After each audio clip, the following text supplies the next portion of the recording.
Students, आपका स्वागत है हमारे YouTube channel path finder classes Chhapra में। जिन लोगों ने अभी तक इस चैनल को सब्सक्राइब नहीं किया है, चैनल को सब्सक्राइब करें, बेल आइकन दबाएं ताकि हमारे वीडियोस के अपडेट्स आपको समय समय पर मिलते रहें। यह आपका पार्ट 2 वीडियो है चैप्टर का। पार्ट 2 वीडियो में आगे हम लोग क्वेश्चन नंबर 3 पे कह रहा है कि दिखाइए कि एक धनात्मक विषम पूर्णांक 4q + 1 4q या 4q + 3 के रूप में होता है, जहाँ q एक पूर्णांक है। तो इसमें भी उसी तरह 2 नंबर जैसा ही है। माना ए कोई धनात्मक धनात्मक पूर्णांक है, धनात्मक पूर्णांक है जिसे जिसे 4 से विभाजित करने पर विभाजित करने पर विभाजित करने पर भागफल भागफल भागफल q तथा शेष r प्राप्त होता है, r प्राप्त होता है। इतना आपको क्वेश्चन में लिखना होगा। तो अब क्या लिखेंगे? यूक्लिड विभाजन प्रमेयिका। तो यूक्लिड विभाजन प्रमेयिका में जानते हैं क्या होगा? a बराबर हो जाएगा 4q + r, और ये r जो होगा 0 और 0 से बड़ा होगा लेकिन इस 4 से छोटा होगा, भाजक से छोटा होगा। इसलिए अब a का मान क्या क्या हो सकता है? तो यहाँ r का मान जो है 0 है, 0 से बड़ा है लेकिन 4 से छोटा है। चलिए, तो जब 0 रखिएगा यहाँ r की जगह तो हो जाएगा 4q, 1 रखिएगा r की जगह तो 4q + 1, 2 रखिएगा तो 4q + 2, और 3 रखिएगा तो 4q + 3 आ जाएगा। इसमें देख रहे हैं, चूंकि ये जो देख रहे हैं 4q और 4q + 2 2 से विभाज्य है, 2 से विभाज्य है, और ये जो 4q + 1 है या 4q + 3 जो है, 4q + 3 जो है 2 से विभाज्य नहीं है, 2 से विभाज्य नहीं है। तो जब 2 से विभाज्य नहीं है तो ये क्या है? विषम पूर्णांक का ही ना रूप है। अतः क्या लिख सकते हैं? अतः 4q + 1 या 4q + 3 विषम धनात्मक पूर्णांक का रूप है। समझ गए यहाँ से?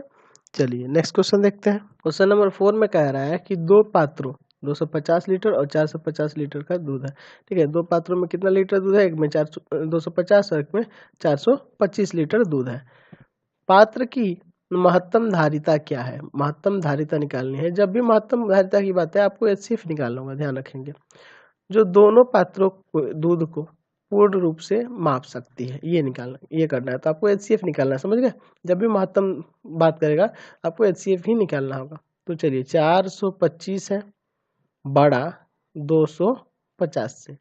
यहाँ देखिए HCF के लिए हम लोग यूक्लिड वाला ही नियम लगाएंगे, क्योंकि आगे भी नियम हम लोग सीखे नहीं है, आगे इसी चैप्टर में और भी नियम हम लोग सीखेंगे। तो अभी तो फिलहाल तो हमारे पास यूक्लिड है, तो यूक्लिड का ही लगाएंगे।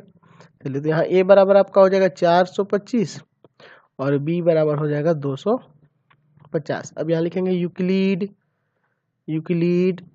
विभाजन प्रमेयिका। यूक्लिड विभाजन प्रमेयिका, तो ये जानते हैं क्या होता है? a बराबर bq + r, और r जो होगा 0 और 0 से बड़ा होगा लेकिन b से छोटा होगा, यही ना होता है। तो अब क्या करेंगे? 425 इधर लिखना है और इधर लिखना है आपको 250। अब इसमें भाग करेंगे ना, रफ कर लेते हैं यहाँ पे साइड में। चलिए 425 है आपका, इसमें भाग करेंगे, एक बार में ले जाएंगे ना 250। यहाँ से 5 आएगा, यहाँ से आएगा 7, यहाँ से आएगा 1, यानी × 1 और प्लस 175। इस पर 0 नहीं आया, पुनः यूक्लिड लगाएंगे। 250 इधर, इधर 175, इसको और इसको लेके किया जाता है ना। अब फिर भाग करेंगे, 175 द्वारा किस में करेंगे 250 को एक बार में ले जाएंगे 175, यहाँ घटाएंगे 5, यहाँ घटाएंगे 7, 75 आएगा, तो इंटू 1 और प्लस 75, फिर जीरो नहीं है तो इसको और इसको लेके फिर पुनः यूक्लिड लगाएंगे। चलिए 75, फिर इसको उसी तरह से 75 द्वारा भाग करेंगे 175 में, दो बार में जाएगा 150 यानी 25 उतरेगा उस पे से, इंटू हो जाएगा 2 और प्लस 25, फिर से इस पर जीरो नहीं आती, इधर 75 और इधर 25, ये देखिए 3 बार में कट जाएगा, जीरो आ जाएगा ना। अतः HCF जो होगा, HCF क्या हो गया आपका 25 आ गया। तो जब HCF 25 आ गया तो आपकी जो महत्तम धारिता होगी, महत्तम धारिता वो क्या होगी 25 होगी। महत्तम धारिता बराबर कितना हो जाएगा 25, समझ गया। चलिए 25 लीटर हो जाएगा। अब देखिए इसके बाद अगला क्वेश्चन 5 नंबर में भी HCF निकालना, वो निकाल लीजिएगा आप लोग। चलते हैं 6 नंबर पे। क्वेश्चन नंबर 6 में दिया है कि वर्गाकार टाइल्सों की न्यूनतम संख्या ज्ञात करिए, है ना, जो एक आयताकार फर्श को ढक सकते हैं। जैसे मान लीजिए एक आयताकार फर्श है और इस पे टाइल्स लगाया जा रहा है वर्गाकार का, इतना ऐसे इस तरह के, तो ये कितने टाइल्स इस पे लगेंगे वर्गाकार आकार के, ताकि ये पूर्णतः इसको ढक लेगा, ठीक। जिसकी लंबाई और चौड़ाई दी गई हुई है, ये आयताकार जो फर्श है ना, इसका लंबाई चौड़ाई दिया गया है।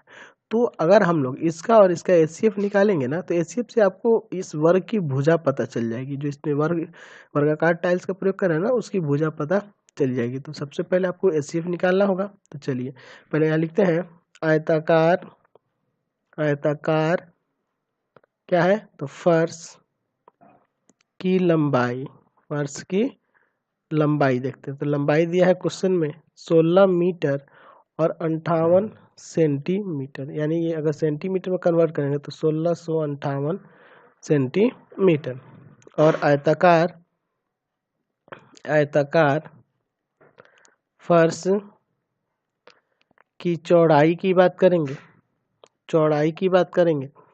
तो चौड़ाई आपके क्वेश्चन में दिया है 8 मीटर और 32 सेंटीमीटर। इसको अगर सेंटीमीटर में कन्वर्ट करेंगे तो 832 सेंटीमीटर हो जाएगा। अब आपको निकालना है HCF इसका और इसका। तो इसमें देख रहे हैं 1658 जो है बड़ा है ना 832 से, हम लोग इसमें भी यूक्लिड लगाएंगे, यानी कि आपको A बराबर मानना होगा 1658, ठीक है, और B बराबर मानना होगा 832, समझ रहे ना। चलिए अब लिखेंगे यूक्लिड विभाजन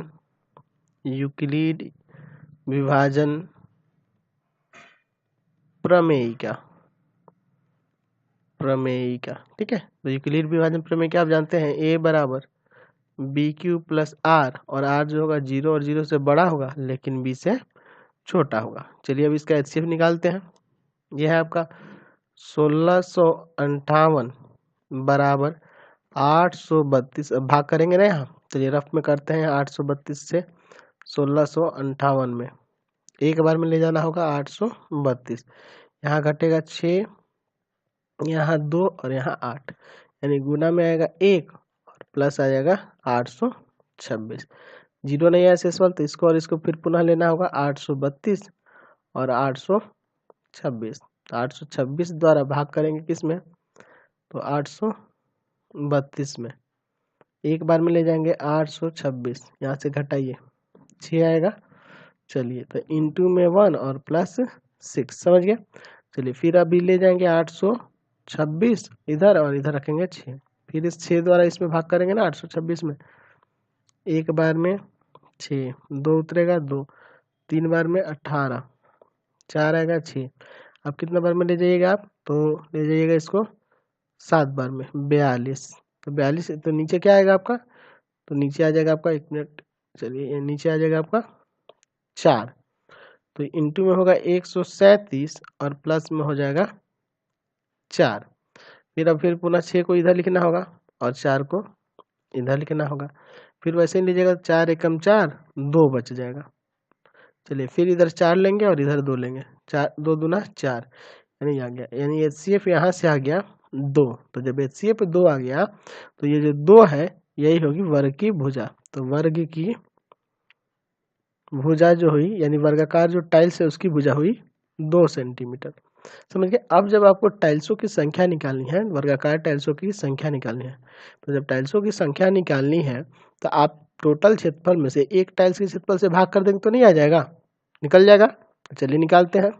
तो यहाँ लिखेंगे हम वर्गाकार वर्गाकार टाइल्सों की संख्या, वर्गाकार टाइल्सों की संख्या क्या हो जाएगा, तो आयताकार आयताकार फर्श का क्षेत्रफल बटा में वर्गाकार टाइल्स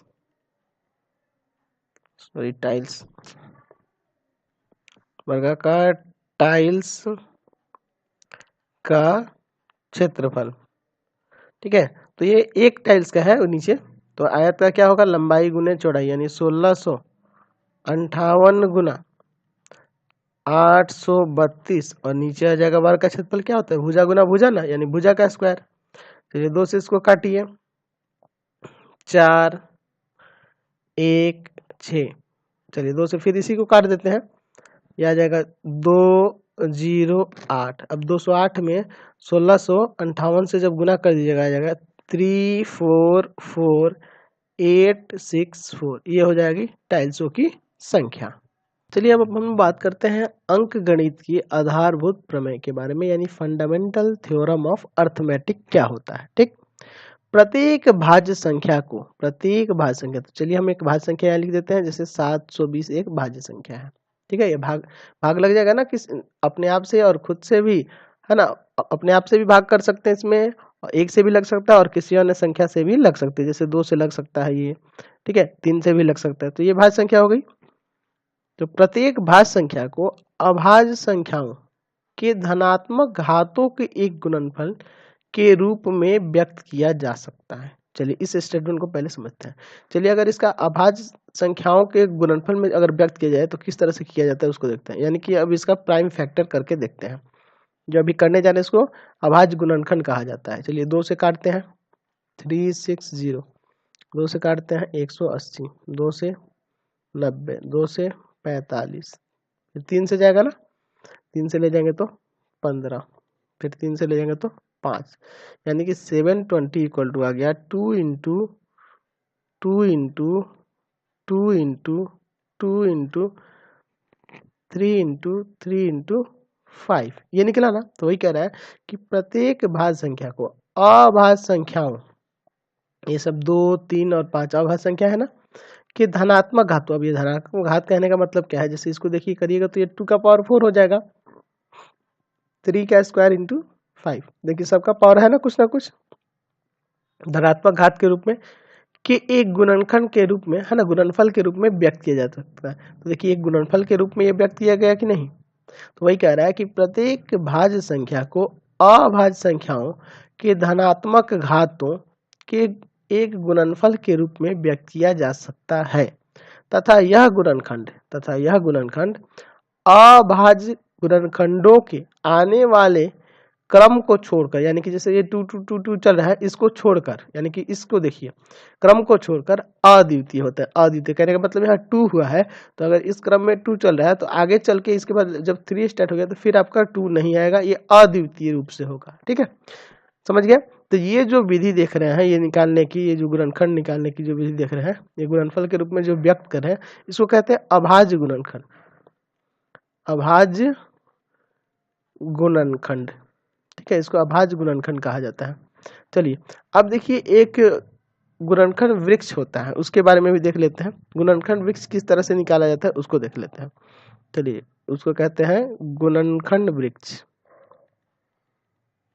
गुणनखंड वृक्ष यानी पेड़ जैसा ही एक चित्र बनाया जाता है।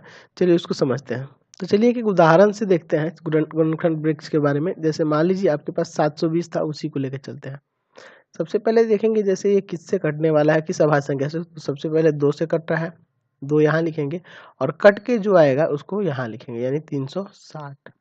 फिर यहाँ 2 से ले जाएंगे, 2 से ले जाएंगे, जो कट के आएगा वो यहाँ लिखेंगे 180। फिर अब इसको कितना से ले जाएंगे, 2 से ले जा सकते हैं, 2 से ले जाएंगे और जो कट के आएगा वो यहाँ लिखेंगे 90। फिर इसको 2 से ले जा सकते हैं, 2 से ले जाएंगे आएगा 45, तो फिर इसको यहाँ लिखेंगे 42। फिर अब ये किससे जाएगा, तो ये फिर अब जाएगा 3 से, 3 यहाँ लिखेंगे और यहाँ लिख देंगे 15। फिर ये 3 से जाएगा, यहाँ लिखेंगे 3 और इसको क्या लिख देंगे 5। तो ये जो देख रहे हैं ये ट्री डायग्राम है ना, यानी कि गुणनखंड वृक्ष द्वारा ये गुणनखंड ज्ञात किया गया है। तो यहाँ जो देख रहे हैं 720 बराबर, देखिए किस कैसे लिखेंगे, तो इधर वाली जो होंगी ना संख्या ये सारी लिख देंगे एक साथ गुना के रूप में, यानी 2 गुना 2 गुना 2 गुना 2 है ना, इंटू 3 इंटू 3 इंटू 5, समझ गए, यानी ये भी वही आ गया 2 का पावर 4, 3 का स्क्वायर और इंटू 5 का पावर 1 यानी 5। तो ये हो गया गुणनखंड वृक्ष। फिर आगे हम लोग बात करते हैं एलसीएम एचसीएफ निकालने की और विधि के बारे में, यानी एचसीएफ और एलसीएम और कौन कौन सी विधि से हम लोग निकाल सकते हैं। तो जैसे अभी आप अभाज्य गुणनखंड समझे थे, अभाज्य गुणनखंड विधि द्वारा किस तरह से निकाला जाता है उसके बारे में चर्चा करते हैं। मान लीजिए एक संख्या है 72 और दूसरी संख्या है आपके पास 100, इनका हमें एचसीएफ और एलसीएम निकालना है। तो सबसे पहले दोनों का अलग अलग प्राइम फैक्टर करेंगे, 2 से ले जाएंगे 36, 2 से ले जाएंगे 18, 2 से ले जाएंगे 9, 3 से ले जाएंगे 3, समझे। उसी तरह 100 का भी कर लेंगे आप, 100 बराबर 100 का हो जाएगा 2 से ले जाएंगे 50, 2 से ले जाएंगे आएगा 25, है ना। चलिए फिर किससे ले जाएंगे, 5 से आएगा 5। चलिए तो यहाँ से 72 बराबर आ गया 2 गुना 2 गुना 2 गुना 3 गुना 3, ठीक है। अब देखिए अब 100 बराबर क्या आया है, तो आया है 2 गुना 2 गुना 5 गुना 5। अब देखिए एचसीएफ निकालना होगा ना, तो एचसीएफ में क्या किया जाता है कि दोनों में सेम कॉमन देखा जाता है। तो 2 है, फिर यहाँ भी 2 है, और कुछ है क्या सेम, पेयर बन रहा है, यही दो ना बन रहा है, ये 2 2 का बन रहा है ना, 2 पेयर, और कोई बन रहा है नहीं बन रहा है, यानी इसका एचसीएफ हो जाएगा 2 2 जा 4। अब देखिए एलसीएम कैसे निकालेंगे, तो एलसीएम निकालने के लिए जो कॉमन हो रहा है उसको तो लिखना ही है, जो उसके बाद जो बच गए उसके अलावे उन सबको लिख देना होगा, यानी ये वाली भी संख्याएं आ जाएंगी और ये वाली भी आ जाएंगी, समझ रहे हैं ना। चलिए अब इसमें जो गुना करके आएगा वही इसका एचसीएफ हो जाएगा। तो यहाँ गुना करिएगा तो ये आ जाएगा आपका 1800, ठीक है। तो ये आपका एलसीएम हो जाएगा 1800, समझ गए यहाँ से। अब देखिए दूसरी विधि भी है, उस विधि से भी हम लोग देख लेते हैं, वो भाग विधि कहलाती है। तो भाग विधि द्वारा एलसीएम और एचसीएफ देख लेते हैं। चलिए एचसीएफ के लिए यहाँ 72 लिख दिए, यहाँ 100 लिख दिया, एक बार में जाएगा 72, यहाँ से घटाइए, क्या घटाएंगे, तो आ जाएगा 8, यहाँ 9, 2 आ जाएगा। चलिए यहाँ 72 लिखिए, ठीक है। तो कितना बार मिले जाएंगे, 2 बार मिले जाएंगे, 8 दूना 16 का 6 1 और दूना 4 1 5, यहाँ घटाइए 6 और यहाँ पे क्या आ जाएगा 1, यहाँ से लेंगे ना, इसमें 1 आ जाएगा। चलिए इस 28 को यहाँ लिखेंगे, एक बार मिले जाएंगे 16, घटाएंगे यहाँ पे 16 में से 8 में से 6 गया 2 और 1 12, यहाँ पे लाएंगे 16, एक बार में ले जाएंगे 12, यहाँ घटेगा 4, फिर ये लाएंगे 12, 4 3 12। तो जिसके द्वारा पूरा तरह से शेषफल 0 आ जाएगा वही एचसीएफ होता है। तो यहाँ एचसीएफ कितना हो जाएगा 4, समझ गए। अब देखिए एक इसके लिए कैसे अप्लाई करेंगे, तो 72,100, ठीक है। 2 से ले जाएंगे 36, मतलब भाज्य संख्याओं से लेते जाएंगे, इसमें भी 50, फिर 2 से ले जाएंगे, यहाँ आ जाएगा आपका 18 और 25। अब ये दोनों किसी सेम संख्या से जाएगी, नहीं जाने वाली है। 3 से भी ये जाएगा तो ये नहीं जाएगा, 4 से नहीं जाएगा दोनों, 2 से भी नहीं जाएगा, किसी से भी अब नहीं जाएगा। तो एचसीएफ क्या हो जाएगा यहाँ पे, एचसीएफ तो पता चल गया, एलसीएम क्या हो जाएगा आपका, तो 2 गुना 2 गुना 18 गुना 25, गुना कर दीजिए इन सब में, 25 गुना 18 गुना 2 गुना 2, तो ये भी आ जाएगा आपका 1800, समझ गए। तो दोनों विधि क्लियर होगी। अब इससे रिलेटेड कुछ फॉर्मूले हैं उनको देख लेते हैं। मान लीजिए आपके पास दो संख्याएं ए और बी है, माना ए तथा बी दो संख्याएं हैं, ठीक है, दो धनात्मक संख्याएं हैं या संख्याएं हैं, पॉजिटिव कर देते हैं, पॉजिटिव संख्या नंबर है ना, धनात्मक संख्या है, ठीक। तो ए और बी दो धनात्मक संख्या है, तो एलसीएम और एचसीएफ निकालने के लिए क्या होगा, तो पहला नियम कहता है कि अगर आपको बात करें इन संख्याओं के बारे में, तो दो संख्याओं का जो गुणनफल होगा ना, गुणनफल वो बराबर होगा HCF इंटू LCM के, ठीक है, ये दोनों के बराबर होगा, दोनों के गुणनफल के बराबर होगा। यानी कि यहाँ जब दो संख्या A और B है तो ऐसे लिख सकते हैं कि A गुना B बराबर HCF गुना LCM, ऐसे भी लिखा जा सकता है। समझ गए? अगर आपको HCF निकालना होगा तो आप ऐसे भी कर सकते हैं, LCM को लेंगे इधर भाग में तो हो जाएगा दो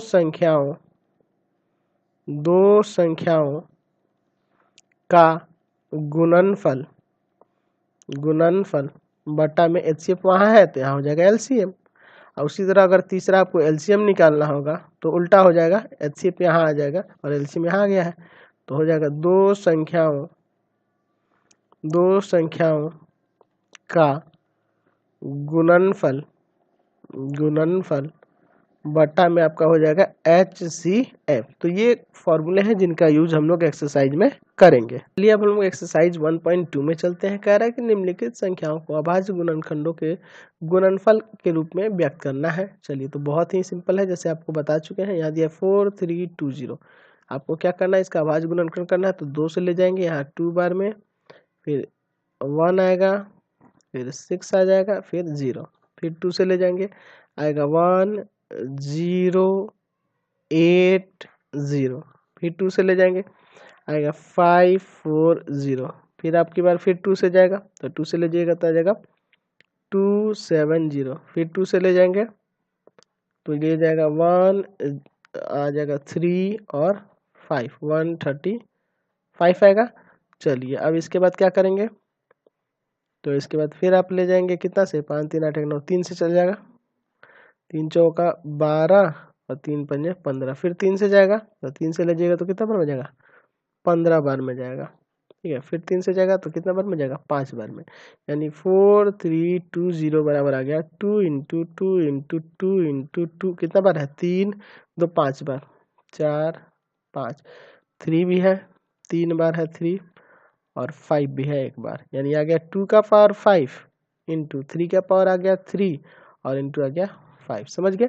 बाकी तो इसमें इसी तरह बनाना है, बना सकते हैं।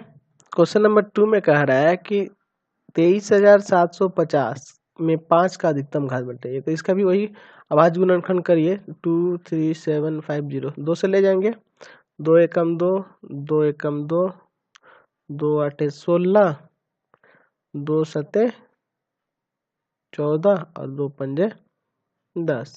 समझ गए? अब देखिए 3 से जाएगा क्या, 3 से नहीं जाएगा, 5 से ले जाते हैं तो 5 से ले जाएगा तो 5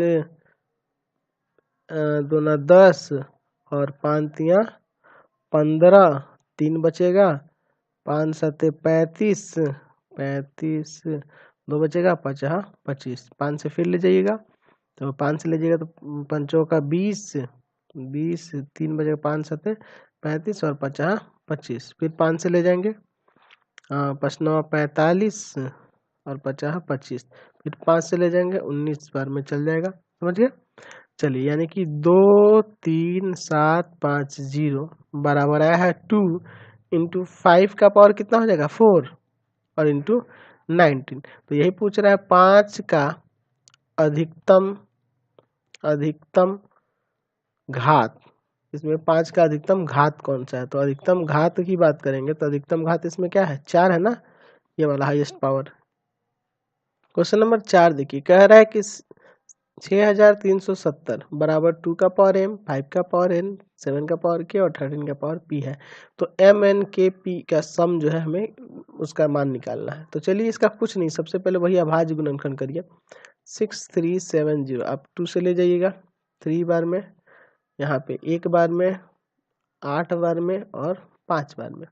फिर अब ये किससे जाएगा, तो देखिए 3 से तो नहीं जाएगा, जोड़ के देख लेते हैं, 8 3 11 1 12 12 5 17 नहीं जाएगा, 5 से ले जाएंगे, 5 से ले जाएगा तो 5 6 30, 5 तिया 15 और कितना बचेगा यहाँ पे 3, 5 सते 35।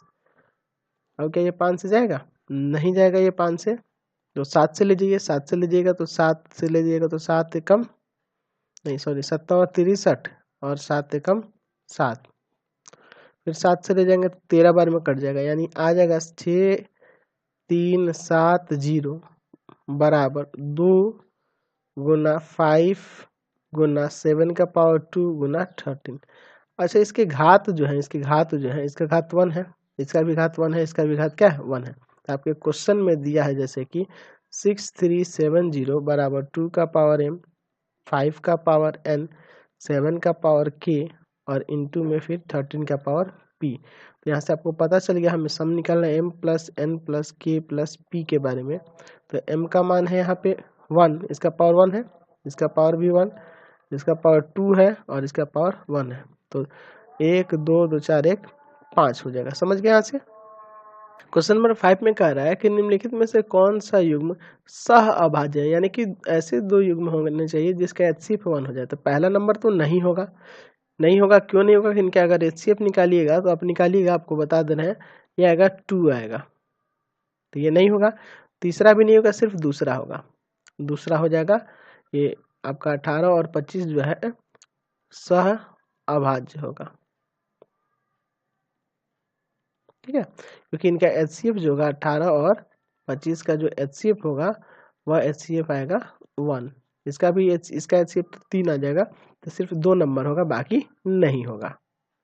क्वेश्चन नंबर देखिए 6 में आपको ये जो ABCD ये विलुप्त मान है इनको भरना है, ये आपको बता चुके हैं, इस तरह का क्वेश्चंस, ठीक है, समझाए थे, इसको गुणनखंड वृक्ष कहते हैं। तो चलिए इसमें सबका मान निकालना है। तो देखिए आपको यहीं से पता चल जाए क्लियर।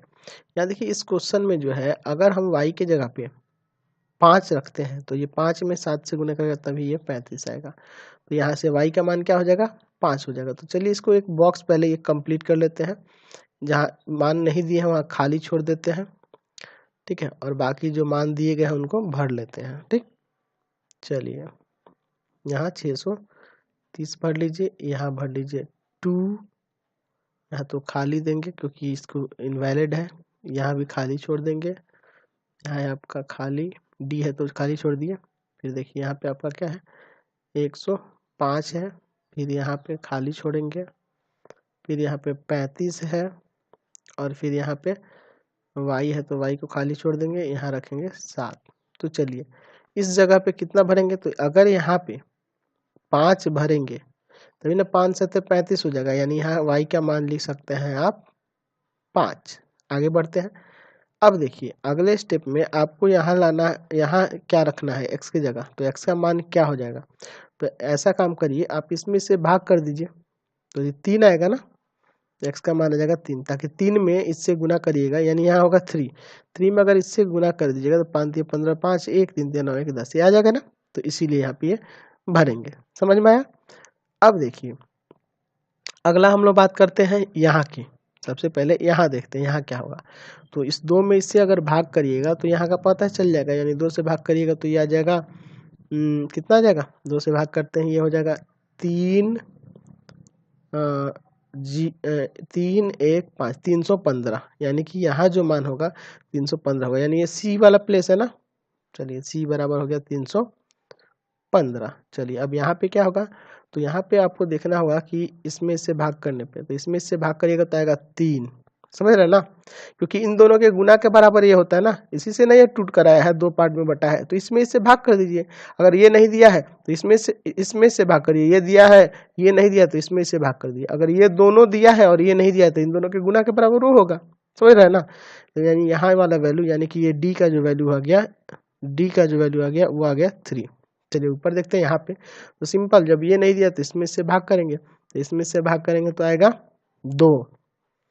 चलिए तो ये हो जाएगा, ये क्या है b है ना, तो b बराबर आ गया 2। क्लियर हो गया, यहाँ 2 हो जाएगा। अब देखिए यहाँ पे बात करते हैं, यहाँ पे आपका क्वेश्चन में पहले से ही दिया हुआ है 2। चलिए तो इन दोनों के गुना के बराबर ये ना होगा, यानी वहाँ जो a का मान होगा वो क्या होगा, इन दोनों के गुना के बराबर, तो गुना कर दीजिए तो हो जाएगा 0 6 दूना 12 का 2 1 2 दूना 4 1 5 और देखम 2, यानी आ गया 2520। यानी ये चार्ट को आपको कंप्लीट करना था, समझ गए।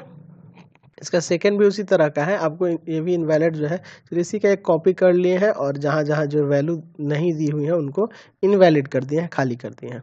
चलिए ऊपर से इसमें शुरू करना होगा, क्योंकि ये ऊपर वाला गिवन है, इसमें 2 से डिवाइड कर दीजिए, जो आएगा यहाँ भरेंगे, तो यानी यहाँ भरिएगा आप कितना, 2 से डिवाइड करिए तो इसमें 1501 5, चलिए अब इसमें इससे डिवाइड करिएगा तो यहाँ वाली संख्या प्राप्त हो जाएगी, यानी ये ए का मान है। ए बराबर आपका आ गया 15015, समझ गया। यहाँ का मान तो ये बी का मान निकलेगा, तो 3 में इससे डिवाइड कर दीजिएगा तो पता चल जाएगा, तो आ जाएगा 3 5 जा 15 005, तो आ जाएगा 5005, यहाँ वाला आ गया। अब इसका मान निकालना यानी सी का मान निकालना, तो इसमें इससे डिवाइड कर देंगे तो आ जाएगा, तो इसमें डिवाइड करिएगा इसके द्वारा तो कितना आ जाएगा, 5 बार में कट जाएगा ना, चलिए 5 आ जाएगा, तो यहाँ वैल्यू क्या आ जाएगा 5, समझ गया।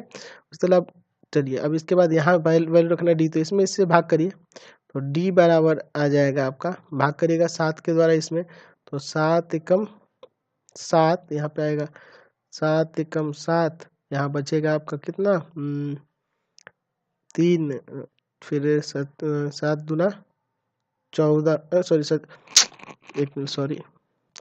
4 आएगा 143, ठीक है, 7 से भाग लग गया, यानी कि यहाँ जो है डी का मान आ गया 143। अब बच गया एक्स यानी ये वाला वैल्यू, तो इसमें इससे डिवाइड कर देंगे, यानी इसमें इससे डिवाइड करेंगे तो आएगा 11, यानी यहाँ से आपका एक्स का वैल्यू आ गया 11। क्लियर हो गया। तो इसी के साथ इस वीडियो को इन कर देते हैं। प्लीज़ चैनल को सब्सक्राइब कर दें, बेल आइकन दबा दें और ज़्यादा से ज़्यादा दोस्तों में शेयर करें। और किसी भी चैप्टर के आपको लिंक की ज़रूरत हो तो हमारे व्हाट्सअप नंबर 7301778899 पे व्हाट्सअप करके किसी सब्जेक्ट का या किसी अन्य क्लास का भी लिंक आप प्राप्त कर सकते हैं। Thanks for watching.